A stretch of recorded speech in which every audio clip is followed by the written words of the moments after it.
you for joining a Payments Industry Intelligence webinar in association with Worldline. I'm Alex Rolfe, Managing Director of Payments Industry Intelligence, and I'll be doing a short intro to this webinar before handing over to Christophe Lelgoen, Head of Issuing Division Worldline, who's today's first presenter. From myself and all the panelists, I hope you're all doing really well and looking forward to the rest of 2026 and the new year.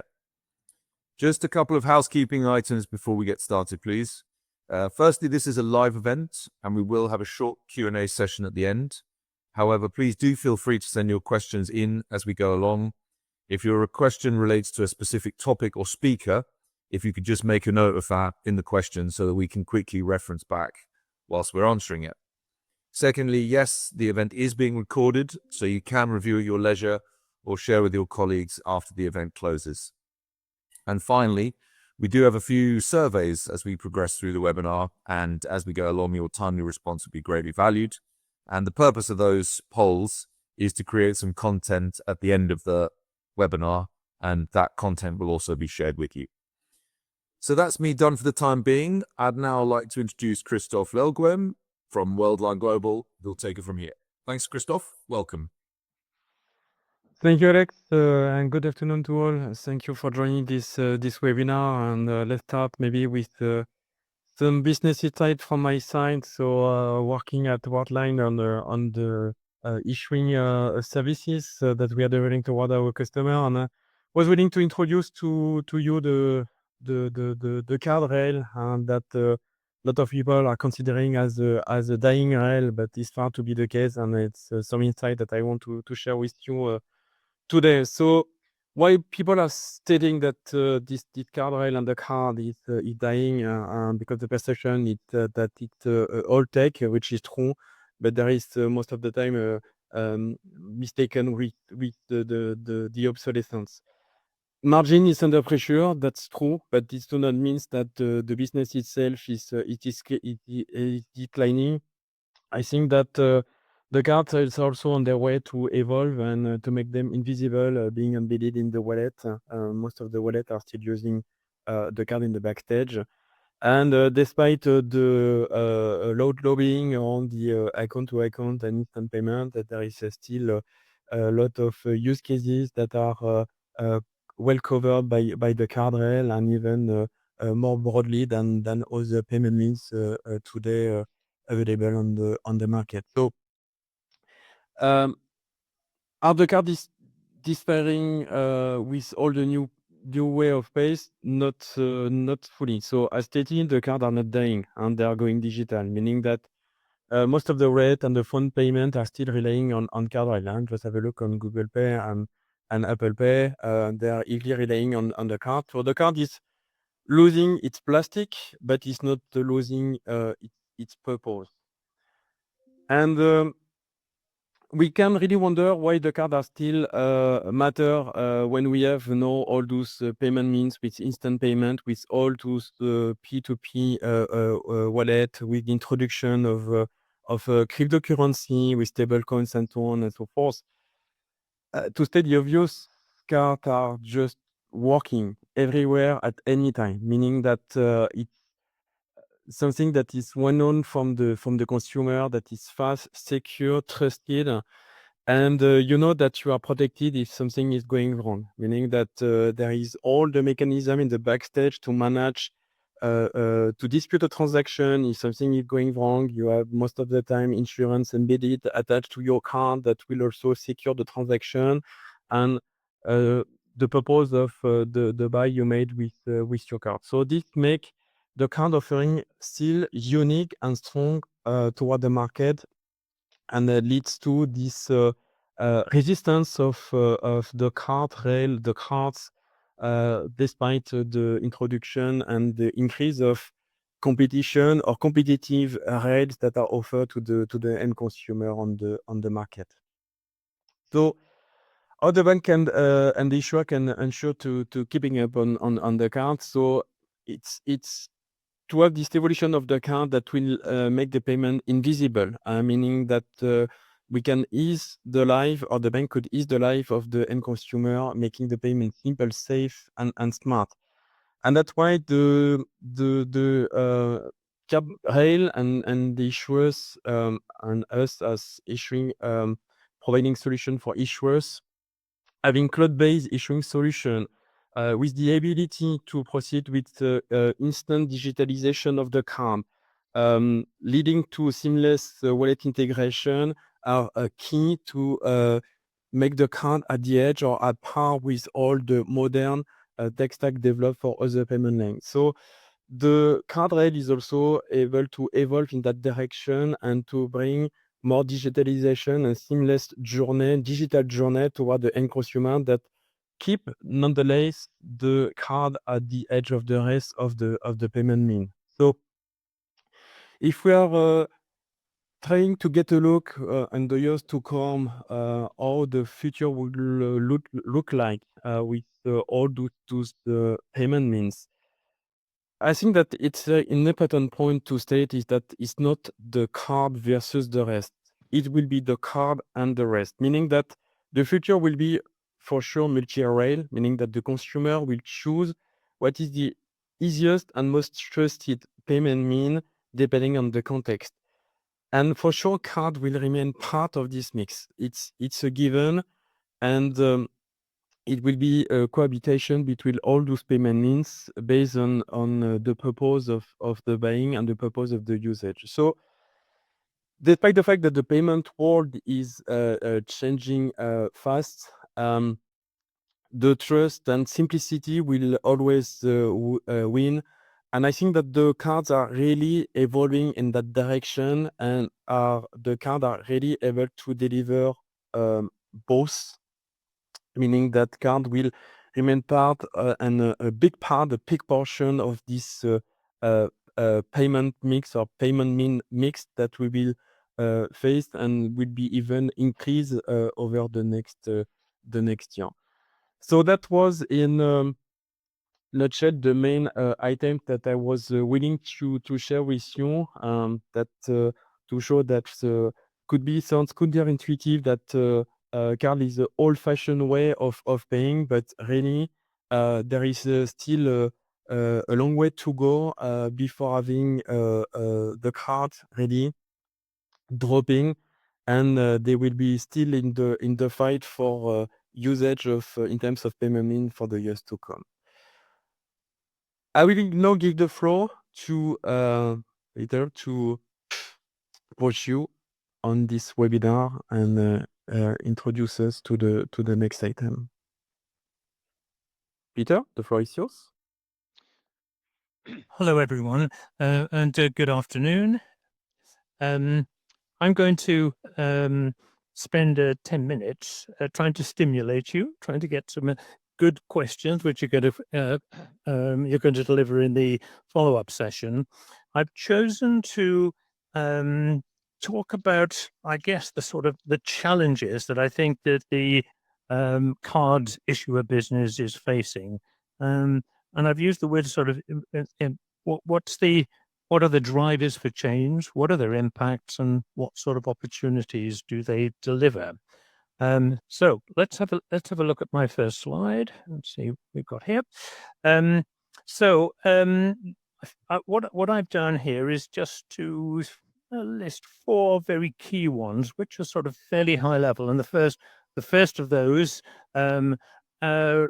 relates to regulatory interventions and compliance. Now, all of you know, and you groan when you hear this word, that the burden of regulatory interventions in the UK and right across Europe, it really continue to rise substantially. I mean, in addition to the usual KYC, AML, in the UK, we've got consumer duty, safeguarding, penalties for app fraud, digital markets, and upcoming buy now, pay later regulation.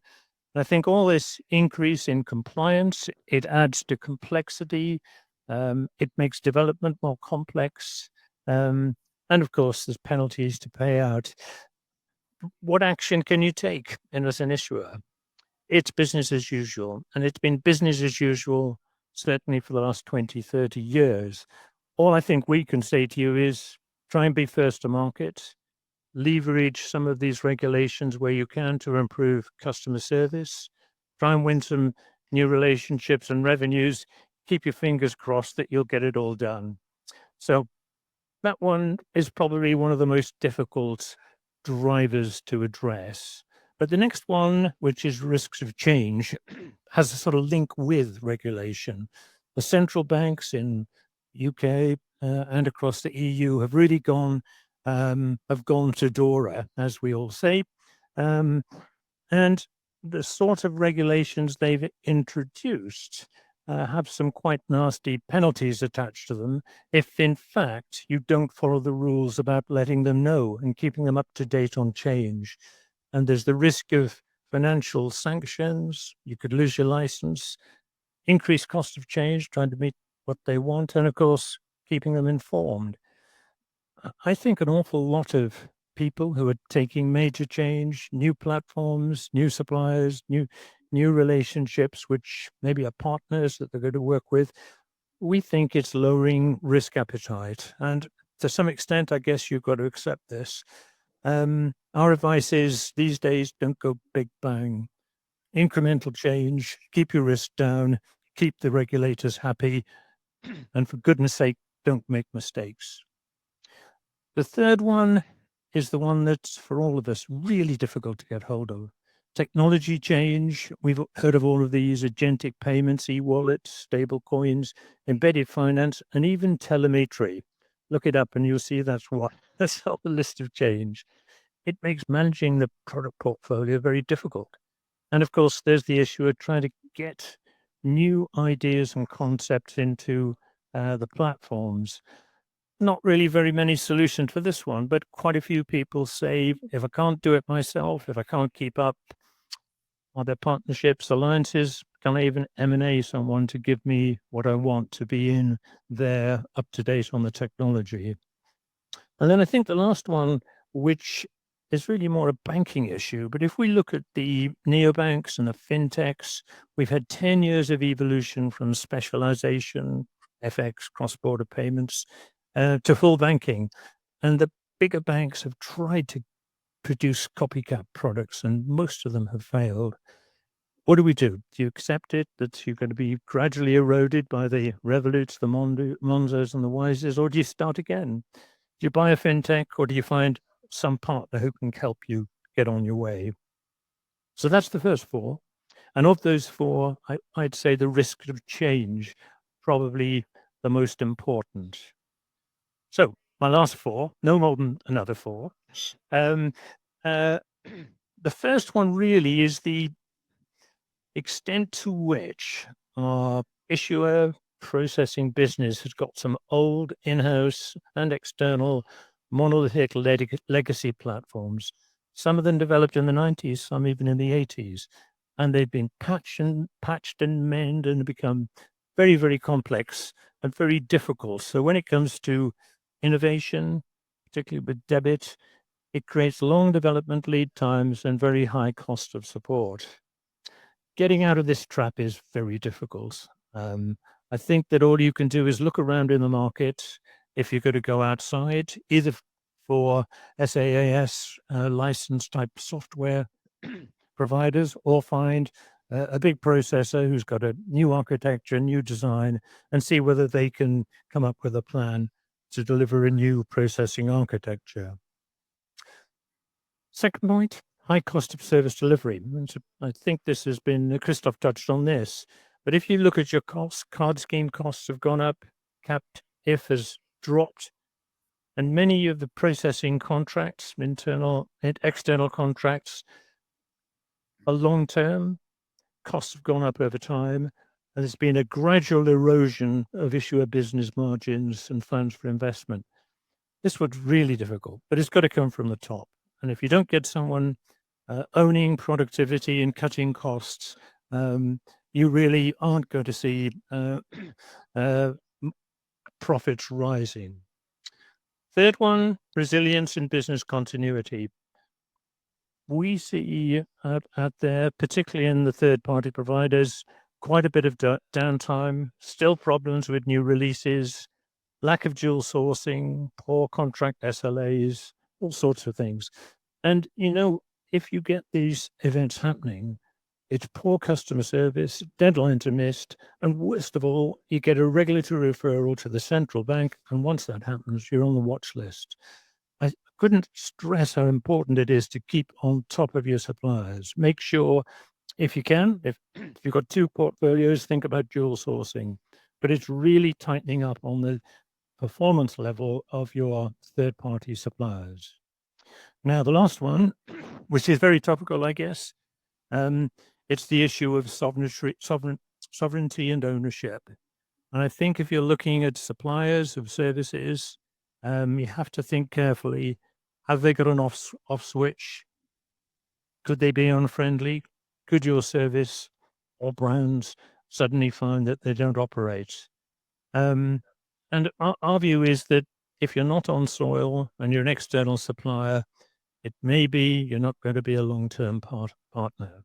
So I think the strategy for European and UK companies is to question very thoroughly your suppliers who haven't got on soil, who are using cloud services offshore, and see whether they can actually deliver on those. So there we are. That's the end of my 8 points.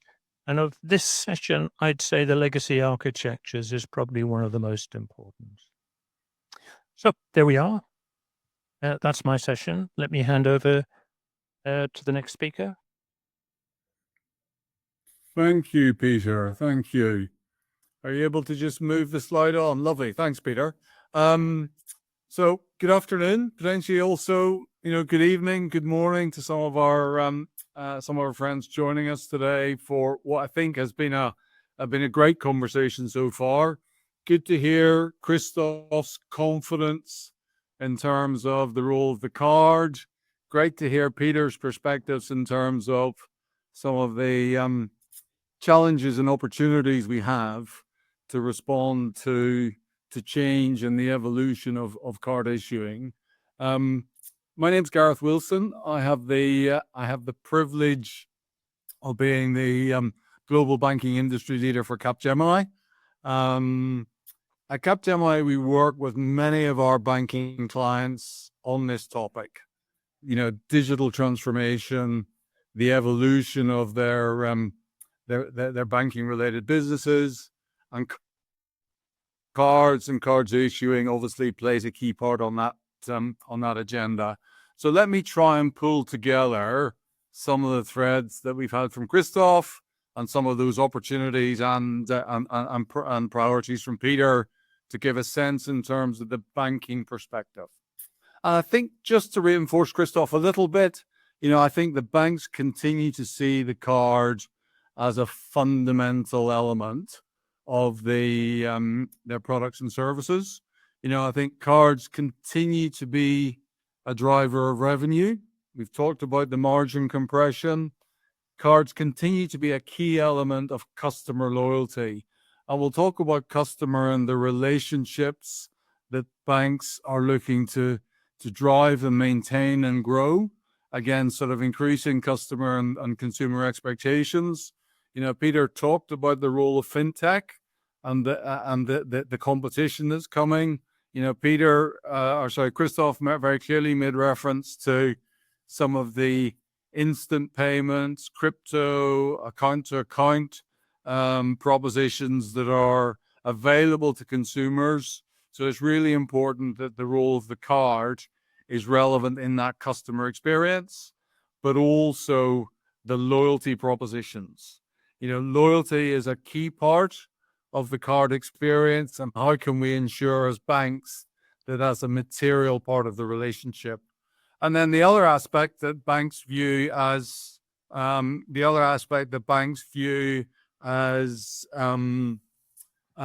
important here is in terms of data. The transaction information that we secure through the cards, the data that's available that we can mine and leverage to grow some of those insights, identify some of that intelligence, and identify some of the interventions that we want to make for a consumer in the context of personalization or in the context of product development. So fundamentally, the cards remain critical. I do think as we move forward, the banks are looking to move away from a standalone type payment instrument. They're obviously looking to leverage the customer experience, the personalized rewards. They're looking to use the likes of dynamic pricing and value-added services to make the card much more part of that ongoing relationship and part of that ongoing journey. And then the other thing I would just add is AI. Now we're sort of 20 minutes into this conversation this afternoon, and the role of artificial intelligence, Gen AI, Agentic AI is only going to amplify this transformation. From a consumer point of view, we're looking to assume intelligence through the relationships we have. We want our products and services to be delivered autonomously. We want capabilities to merge at the point of need. So again, when we look at the evolution of cards, the role of AI, the role of agentic, not only from a kind of a fraud and a compliance perspective, which Peter made reference to, but also from a customer relationship perspective. So overall, very confident that cards remains key to our banking clients, but also it's a kind of a key consideration in terms of how do we evolve, how do we transform those businesses to make sure they're equally as relevant going forward as they have been traditionally. And this is my one slide on that topic, which touches on 7 areas, so one less than Peter. You know, we've talked about user-centric digital experiences. I think that this is a point that consumers make in terms of the decisions that consumers make in terms of which of the payment methods to leverage, which of the payment rails to take advantage of is very much based on preference, very much based on ease of use and availability. And I believe that the banks are looking at how do they make the card experience virtual in terms of provisioning, seamless in terms of onboarding, and facilitate that very low friction customer experience. So that would be point number 1. Hyper-personalization, a little bit of a consulting term, and apologies for that. But how do we leverage all of that data that we know about our card usage? How do we enhance what we know about the consumer to really try and bring this assumed intelligence to bear and bring kind of very personalized relationship at the appropriate point in time and bringing insights to us as consumers, but also as businesses that inform decisions that we make. Loyalty is a big part of that. I think loyalty has to be material. I think from a banking consumer point of view, the value of loyalty is amplified whenever it's delivering material benefits. And how can we use loyalty to try and target customers, drive behaviors in a direction that amplifies profitability and margin? Again, Christoph talked about the margin pressures. Peter talked about the cost of operation. You know, can we use data? Can we use loyalty to encourage higher margin behavior, leveraging and hopefully addressing some of those economics? Core technology transformation. In complete transparency, this is a role that Capgemini plays extensively across many of our clients, and this is helping them move away from those legacy challenges that Peter made reference to.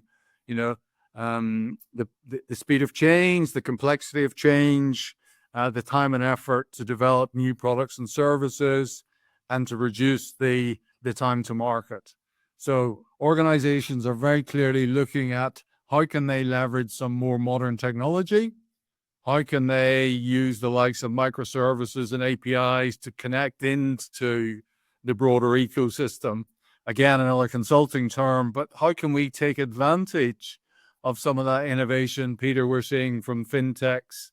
How can we integrate that into the end-to-end customer experience? through modern, open, and agile technology. And again, it's a clear focus for our banking clients, but also it enables you to take advantage of Gen AI. It enables you to take advantage of artificial intelligence exercised against that data that is so rich in a cards context. AI automation and integration, we've talked a little bit about that in terms of customer experience and product activation, but it's also equally as relevant in the context of fraud. The bad actors, unfortunately, are equally as conversant with our AI technologies as the banks and the processors and the broader industry. In many respects, they're probably less constrained in terms of how they can take advantage of some of that technology innovation. So it's really important that we, through fraud detection, through leveraging the technologies and the insights that are available, that we, fundamentally stay ahead of the bad actors. Peter made reference to risk and potentially a reduction in terms of the risk appetite. How can we use AI to give us more confidence that we can, identify financial crime more effectively? How can we reduce the famous false positives that we see through KYC and AML type activity? And we're seeing some examples of banks that are having some good success on that. I think HSBC recently published that through AI and automation, they're seeing a 4 times increase in terms of their financial crime detection rate. Likewise, NatWest have identified that through similar technologies, they're significantly reducing the number of false positives they identify by about 75%. So again, a key opportunity, but also a key focus area for the banks. Embedded finance, the role of the ecosystem, buy now, pay later has been a kind of a key talking point for the industry over a number of years. In fact, for my daughter's generation, they've actually got a verb. They refer to Klarna as a verb rather than an institution or a financial institution. So again, how can we, leveraging the card rails, provide installments? How can we embed that into the customer experience? Operational resilience and security, it would be no banking conversation without a reference to the importance of compliance and security. And again, I see this as a key advantage in terms of the card rails. I think not only the consumer protections that we put in place, but the historic strength in terms of security and stability. And then finally, in terms of data monetization, again, how can you take advantage of that data? How can you take advantage of all the information that through our transaction data to try and address the ever-increasing customer expectations, to innovate in terms of products and services, to drive loyalty, and hopefully ensure that the card rails remain a key part of the financial proposition in the long term, to reinforce Christophe's final point. Alex, that was all I wanted to cover in terms of my slot. Hopefully we're on schedule. Of course, as Peter said, welcome any questions, comments, or observations. And I think, Alex, we're going to go into more of a panel discussion now. Yeah, fantastic. Thanks, Gareth. Really appreciate that from yourself, Peter and Christophe. Super way to set up the conversation we're about to have. As you say, we're going to get into the panel discussion, and we've got 3 areas that we really want to look at here. One is the multi-rail and navigating the area around that. Second is the hot stuff that I think most of you have mentioned in one way or another, but we'll get into it in a bit more detail, the AI and Agentic Commerce. And I see we've already had one question about that. So anyone that's got any further queries around there, please feel free to tee your questions up now. And then finally, we'll get on to that kind of next generation card experience that I think most people on this call will be interested in finding out what the sort of future role is there. So we'll ditch the slides for the time being, and I'll pull the chats back up on. It's hot mic spellers, so remember that. Hopefully they're all on. We've already got a poll in play that marries up with this topic. So I know quite a few of you have answered that already, but I encourage you to look at the polls, which is next to the chat in your browser there that you'll see. Feel free to answer those. As we move along through the topics, we'll drop in the other polls, and we encourage you to answer those. Again, the purpose of those is that we're going to create some content around the thoughts of the audience, and we'll share those with you as you go along. So as I said, really nice setup there. Topic one is the evolving landscape and digital wallets. And Gareth, as you finish there, let's commence with you. You noted that cards are evolving rather than disappearing, and I think that's a common theme between all three of you. But are we moving towards a wallet-first world where the underlying rails matter less to the consumer than the interface? So I think undoubtedly digital wallets are a tremendous development in terms of customer experience, ease of use, and accessibility for multiple kind of payment methods, Alex. So digital wallets are here, they're here to stay. And I think, I kind of agreed with Christoph's opening point that says that the card remains relevant in that context. So I think something like 50% of digital wallets use the card as their primary funding source or their funding mechanism. So I think for me, this is about bringing those elements together in a way that kind of promote customer experience, promote greater accessibility to payments, because I think that's a key responsibility we have as an industry. But also, the card is no longer just that kind of physical payment mechanism, but it's more of a kind of a digital enabler, if I could describe it that way. I do think, again, just reinforcing maybe some of the points I've just made, Alex, the card with its consumer protection, access to credit, widespread acceptance, and even the mobile experience, increasingly mobile experience, again, means that it continues to be very relevant in this multi-rail scenario and in this in the digital wallet context. And I think some of those value-add services that we can add on top of the card and top of the transaction, whether it be loyalty, for example, then I think that all, if we continue to invest on that basis, it all means that the card continues to be relevant. I was interested in the poll, Alex, that the reduction in the cost of payment processing being the key driver. Obviously, I'm talking a little bit more about the consumer demand and the role of the banks, but it's clear from our poll that many of our audience feel reduction in cost is a key driver in terms of where you direct payments in terms of that payment orchestration piece. Brilliant.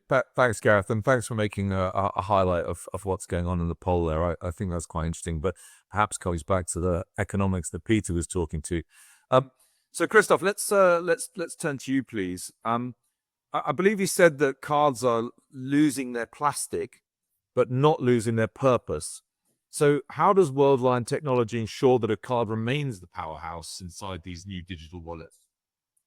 Thank you for the question. I think that I already touched partially the point, but maybe let's deep dive a bit on the fact that the card was able to embrace this journey for the digitalization and the dematerialization of the card without losing the end-to-end card data security. Meaning that the security you got embedded in the card on the plastic with the chip is still there, with no new fancy approach with the tokenization, with dynamic cryptogram that you can use for online shopping and so on and so forth. So there is even some evolution that will bring additional security elements. Meaning that having a virtualized version of your physical cards, you will have the same risk coverage and control than your physical card. So this is really important for the end consumer to understand that they are not losing anything in this journey. And on top, we can also offer a unified and consistent experience in terms of strong customer authentication, meaning that from the same device, the cardholder or the end consumer will use the card rail, dematerialized, will use the P2P wallet, whatever it would be, and so on, or instant payment and so on and so forth. But everything could be managed. And within one line, we are able to also support them on showing that there is uniformization of the strong customer authentication, because the payment bean will rely on one device that is most of the time the mobile of the end consumer.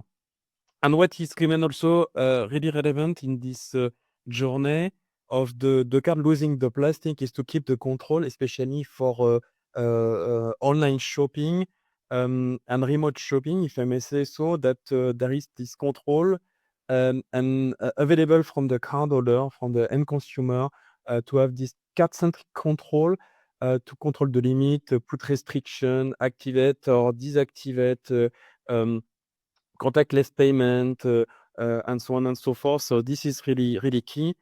But obviously, this brings some constraint also to ensure that there is a seamless provisioning of those cards, that we can proceed easily with revocation of those cards if there is compromission at any time. And beyond the compromission, that we can also proceed with the seamless reinsurance of the card across the channels, whatever they are. So in a nutshell, despite the fact that the card is losing the plastic, the digitalization of the card, and that's why the card stay at the edge of the competition also, or at par with the new payment means, you have the same protection with the same governance, with the same mechanism, regardless the card is in your physical wallet or embedded in your device. Yeah, it's interesting. I think the physical card is still around to stay as well, right? I mean, I saw a bit of research came out the other day, which was promoting how amazing people were quickly moving to digital wallets, and it said something like 20% of people in the UK don't take a wallet at all anymore, just a mobile device. And I was left thinking, actually, 20%, it sounds good, but actually 80% of people still do. So that's in a market like the UK, which is pretty prolific in terms of moving towards wallets and stuff. So still plenty of life left in the card as well. It's a generational matter, if I may. I don't know if you have kids, but my kids already are teenagers, so they have a card with obviously restriction, but they don't care about the plastic. Everything, all their life is embedded in the mobile. So plastic, to do what? Nothing. So they are looking only and relying only on digital. Very good, very interesting. Peter, let's come to you, please. I know you spent quite a lot of time talking about the regulatory landscape and how current frameworks like instant payments regulation and PSD3, PSR, etc., are influencing the competition between traditional rails and new A2A options. But so maybe you could give it a little bit more flavor on that. Yes, with pleasure. I suppose looking back in time, there's always been this tension between, the people who are electronic banking and ACH and the rest of us who are very sort of cardish and card-centric in our vision of the world. And I suppose if you look at the leadership that was first given for the sort of big European project SEPA, that was very much an electronic banking traditional focus, and only later on did people begin to think about the card side.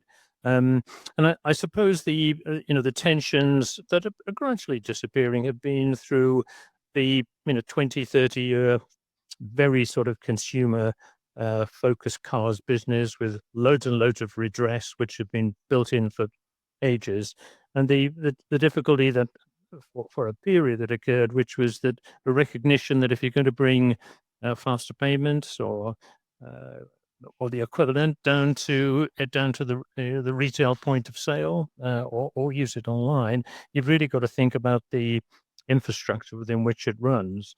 Now, the two rails are still sort of not yet together. And in addition, I think you could say that the leadership that the PSD 2 and 3 hasn't really been too good. And I think there is a problem there. And there's a similar problem, with open banking as well. for some reason, there's a bit of an assumption that by osmosis, because it's cheaper to use the ACH rails, you don't have to do a great deal. You just leave competitive forces to sort of get themselves organized. Quite a few banks and acquirers and issuers are going that way. But is the regulation leading that way? There are elements of political persuasion in here, in that at a high level, sovereignty and ownership of the brands. But is this the way to go? We've tried over the years to build our own card schemes, and we've got Wero and things like that coming along. I think, to sum up, I don't think the regulations and the direction that we're getting for converging the rails and migrating, I guess, quite a bit of the card business onto something that's lower cost and more efficient, it's not good. It's not well set and needs more work to be effective. All right, and build like a whole other webinar to discuss that, Peter. So And just sorry, Alex, just one point on that as well. I think we've probably got to put a little bit of a kind of a geographic angle on that as well, Peter, in terms of, the differences we see, whether that be in Asia versus the Americas versus, UK and Europe. So I do think it's a very kind of nuanced situation in terms of where different regulation, Alex, is potentially putting different emphasis on innovation in one level versus risk management on another. So and if you're a global organization, being able to kind of encompass all of that in a strategy and a plan, has a significant degree of complexity, but not generalizing. But I do think, some of the innovation we've seen in Asia, for example, has potentially been catalyzed or stimulated by some of the regulatory regime there, which is kind of different to what we're seeing elsewhere in the world. yeah, thanks, Gareth. It's a good point. Christoph, anything you want to add before we just move on there? We're going to change onto the topics. No. I think that we cover broadly the matter. I think that we can move to the next topic, that is also fashion one, and in all out of most of the press article over the last month. I think it's important of the About 10 million pieces. So yes, we'll move into topic 2, AI and agentic commerce. Peter, I'd like to just stay with you for a second, and I think it's a pretty blunt question, but as we move towards this agentic commerce, and for those of you that aren't aware, this is where effectively AI is making buying decisions on behalf of the consumer. Is current bank infrastructure actually ready for the volume and speed required for these machine-led payments? There's an awful lot of vaporware around agentic commerce. Quite a bit of it is coming from the 2 card schemes. They're working at it, but quite a long way to go before what they say and what they can actually do becomes a reality and becomes a sort of proper guidance for their members. The merchant community, the large enterprise community, is in a sort of wait and see mode. Lots of people saying things, not many people doing things, but quite a lot of monitoring and thinking. The evidence shows that with using agentic commerce, you get a much better conversion ratio compared with just, what most of us do, a Google search, for the vacuum cleaner or the toaster. It's much higher. In addition, if people want this, by the way, we ran a piece of market research just before Christmas to see how people were thinking of buying on Black Friday, and it was certainly very interesting to see the number who were using some form of agentic, not buying totally, but using those search components. Something in the order, I think, about 35%, much more than I would ever have expected. So I think the issue here is one of looking at the real things that are happening in the market. There are over 450 suppliers of sort of agentic commerce solutions, some of which actually are people out in Mauritius keying in PAN numbers manually because of the way it's not so easy to enable payment to be made. But of those 450, it's worth having a look at them. There's lots of partners, there's lots of small players out there, one or two big ones as well. It's definitely coming. It's moving very quickly. I guess coming back to the question, what should banks be doing? Not really quite sure, but lots of other people are doing things. So if you're not watching, monitoring, and thinking about what you should be doing, if you're an issuer, a merchant, or whatever sort of player, then you're going to be out of it, and that could be a problem for you. Yeah, I think the speed with which it's moving, and with that, I just let everyone who's listening in know that poll number 2 is now live and ready. So if you want to give us some of your insights while you're listening to the insights of the panel, that'd be great. Christoph, I'll come to you a bit about the experience and friction. As we know, in some instances we like no friction, and in other instances we kind of need to add it. Yeah, as these payments that we're talking about become more invisible through AI and automation, how do we continue to keep them smart and safe without adding friction back into the user experience? Back to my previous comment, I think that it's the next level of maturity in the dematerialization, digitalization of the car, meaning that with this new invisible, fully embedded way of paying, for which from time to time even the payment is not seen at all, meaning that we are doing nothing. Again, buy to my kids. I put my card in the Amazon store with a frictionless rule, meaning that under a certain level, so they are putting this in the basket, clicking on deliver, and they have no clue that in the backstage there is a payment orchestrated.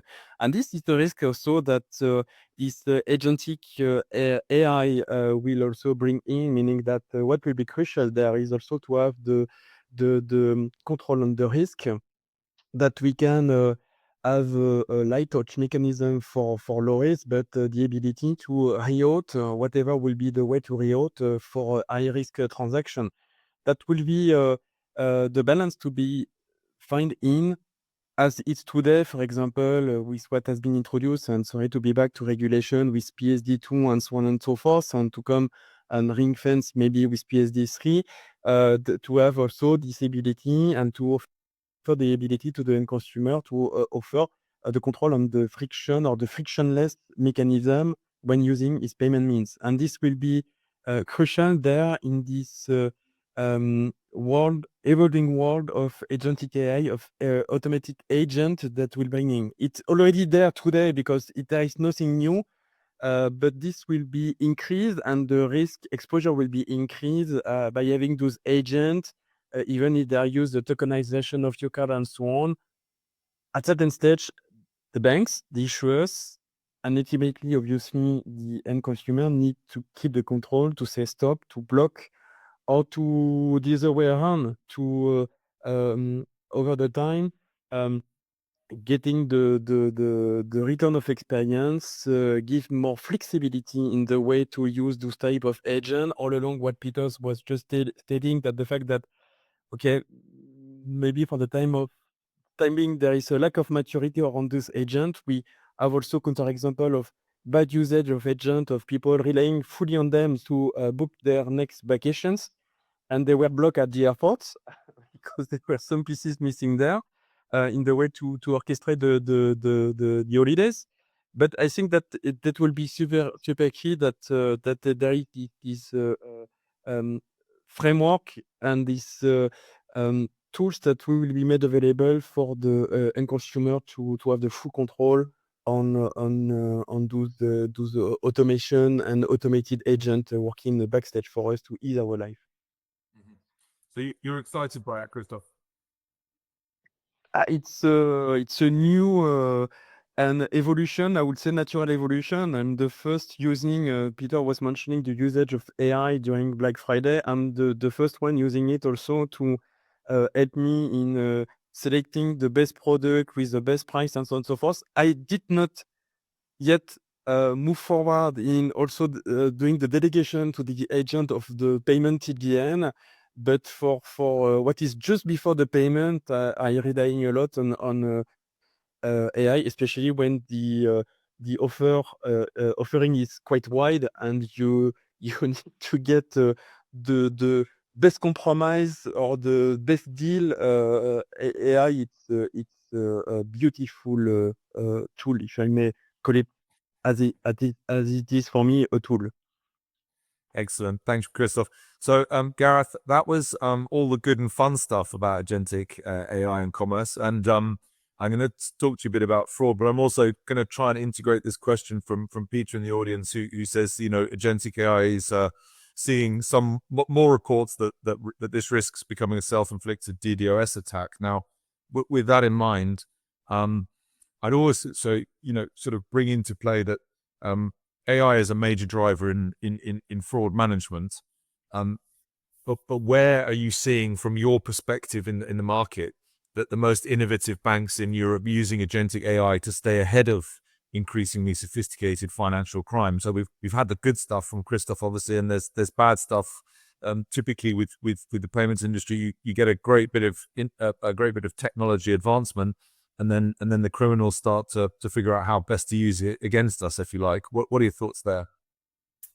Yeah, no, I think it's a very valid perspective, Alex. Gen AI in its, I suppose, its most advanced form is about continuous learning. It's about that kind of goal-based execution, and it's about self-directed task orientation. If we can get to that nirvana, then that will be a key element in terms of the protection of the institution and the protection of the customer. Somebody also put a question in the chat about the results that I mentioned that HSBC and NatWest have delivered in terms of fraud detection, and the reduction in terms of the false positives.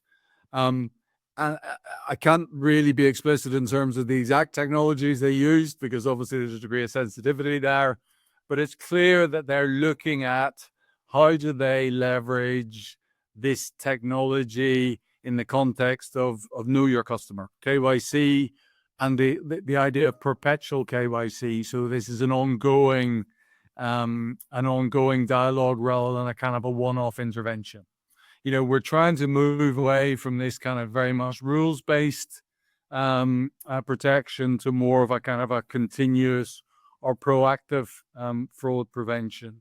We're also looking at how can we leverage this technology from a kind of a transaction monitoring perspective, Alex. Again, and how can we leverage the data that we're harvesting on that basis to continually learn. So for me, the role of Gen AI in that kind of fraud detection world, remains incredibly relevant and incredibly important. I would say, to Peter's point, most organizations have not realized the full potential. Many banks are still very much in that kind of model optimization world rather than true agentic orchestration. The scenario that Christoph describes on Black Friday, still very much going so far in terms of using the technology, but not pressing the end-to-end button in terms of completing the payment. So I think if we can continue on this journey, it gives us a chance of staying ahead of the bad actors in terms of the industry, but we should never be complacent on that, Alex. The card has traditionally been perceived as a very safe payment mechanism, a very safe element of our customer relationship, and therefore we need to make sure that we're continuing to invest to ensure that we retain that protection, but also the confidence of the consumer, to leverage the card rails as a very kind of material payment mechanism. Brilliant. Thanks, Gareth. Okay, so we've got a few minutes left. We've got one more topic to cover. So we'll get on with that, and I would invite in a second the final poll for the audience to answer. The final topic is the future of issuing around multi-rail strategy. And Gareth, I'm gonna come back, or stay with you, should I say? When we look at the next generation of the card experience, how can banks ensure their card remains the preferred vehicle when consumers have 5 or more different ways to pay at checkout? I think we've got to reduce, if not eliminate, the friction from a customer experience perspective. We've talked about protection. We've talked about the safety and confidence aspect. Obviously, we need to maintain that. But I think if we can embed the card in that e-commerce end-to-end experience in a way that's frictionless, we can ensure that it remains relevant. But I think we need to continue to evolve and innovate and transform on that basis, Alex. And I think, for me, it's reducing the friction. It's embedding the card into the end-to-end, not the end-to-end payment process. Again, I think on Christoph's original slide, he made reference to the word invisible. We need the payment to fundamentally be invisible within that end-to-end journey. And fundamentally, we've got to get comfortable with this agentic orchestration where we take the human out of the loop. Because quite frankly, Alex, in some of the vulnerabilities we have, the human dimension is a weak link. And some of those bad actors are targeting that.